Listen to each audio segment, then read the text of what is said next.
आपके ऊपर इतने इल्जाम है सर, आपके ऊपर इतने इल्जाम झूठे कैसे हैं आपके ऊपर? आपके गुंडे इतने खड़े थे वहाँ पे, हजारों आदमी हरियाणा पुलिस से। मेरे नीचे राष्ट्रीय समाज सेवा समिति नहीं तो आपकी समिति है? अरे आपकी समिति है बाबा। इनको गुरुद्रोही भी बोला गया है और प्रचार के लिए भी बोला गया है। आइए इस ऑडियो को सुनते हैं। मंजू बेटा, हाँ जी हाँ जी, मैनेजमेंट मेरा ही बनाया हुआ है जी और बिल्कुल जिम्मेदार भक्त है। हमने ड्यूटी लगा रखी है, जो कर रहे हैं मेरी सहमति से मेरे से पूछ कर करें। जी बोलिए। और जितने भी नामदान केंद्र खोले हैं जी बोलिए।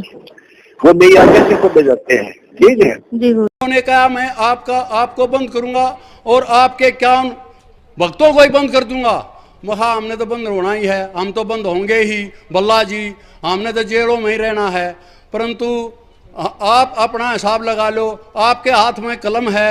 जब आपका तो परमात्मा संत रामपाल जी हैं, मैं आपका दूसरा नंबर दिया है, सेकंड गॉड। अब तेरे हाथों में मान मृत्यु भी दे सकता है, फांसी दे सकता है और छोड़ भी सकता है।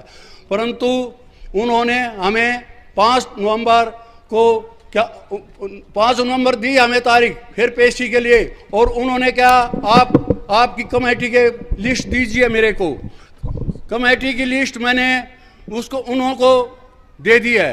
अब हम 5 नवंबर को मैं और 50 अपने मेंबर जो पदाधिकारी हैं मेंबर बना रखे हैं, क्या उनकी हमारी 5 नवंबर को हाजिरी है।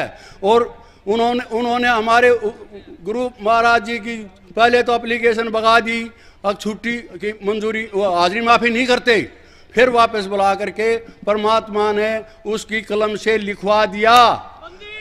और सतगुरु रामपाल जी महाराज की जय हो, क्योंकि वो चाहते हैं संत रामपाल जी महाराज को इसके विषय में जोड़ने के लिए।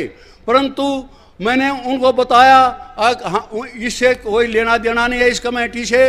उन्होंने कहा आपने लिख के दे रखा है, हाँ ये लिख के दे रखा है कि इसका पदाधिकारी वो बनेगा जो सतनाम लेगा। नहीं कि हमें कमेटी बनाने के लिए या संघर्ष करने के लिए कहते हैं, वो हमारा काम है अर्थ 3S का, ये हमारे गुरुजी से कोई संबंध नहीं है। इसलिए हमने तैयार रहना चाहिए, कहीं भी संघर्ष हो एक बार फोन जाते ही इकट्ठे हो जाओ, और चाहे सारे जेलों में जाओ, चाहे सारों पर गोली लगो, चाहे लाठी लगो, हमें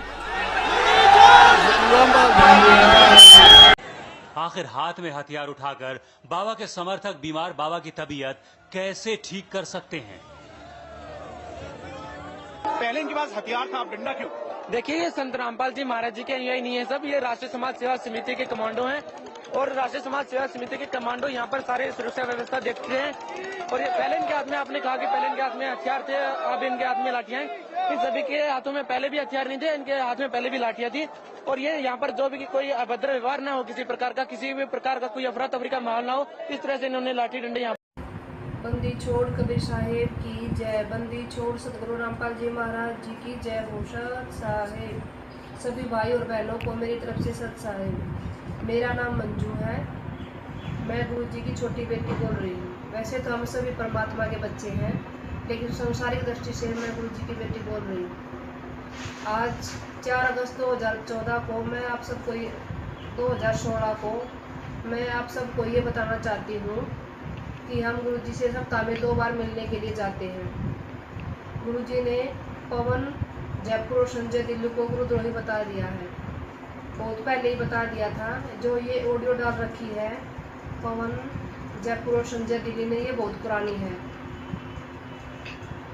जो भी भगत इन पवन और संजय के संपर्क में आ चुका हो तो गुरुजी का आदेश है अपना नाम शुद्ध करवा ले। यदि किसी भी भगत को किसी प्रकार की कोई शंका हो तो हमसे संपर्क करके पूछ सकते हैं। एक विशेष सूचना, गुरुजी का आदेश है कि मोहनलाल जी की मानकर चले। सभी भाई और बहनों को सत साहिब। नानी बंदी छोड़ सतगुरु रामपाल जी महाराज की जय हो। ये मेरी माता जी है। हम सभी पूरा परिवार गुरुजी से मिलने के लिए जाता है। सत साहिब। बंदी छोड़ सतगुरु रामपाल जी महाराज जी की जय हो। सत साहिब। समझ गए बेटा? हाँ जी जी तुम हाँ, मैंने पता लगा है ये संजय जो पवन है वो बकवास कर रहे हैं कि मैनेजमेंट नो नहीं होने देता, मैनेजमेंट ऐसे नहीं कर रहा, गलत है। हाँ जी ये मैनेजमेंट मेरा ही बनाया हुआ है जी और बिल्कुल जिम्मेदार भगते मैंने ड्यूटी लगा रखी है। जो कर रहे हैं मेरी सहमति से, मेरे से पूछ कर करें। जी बोलिए। और जितने भी नामदान केंद्र खोले हैं जी बोलिए। वो मेरी आगे से खोले जाते हैं, ठीक है? जी बोलिए।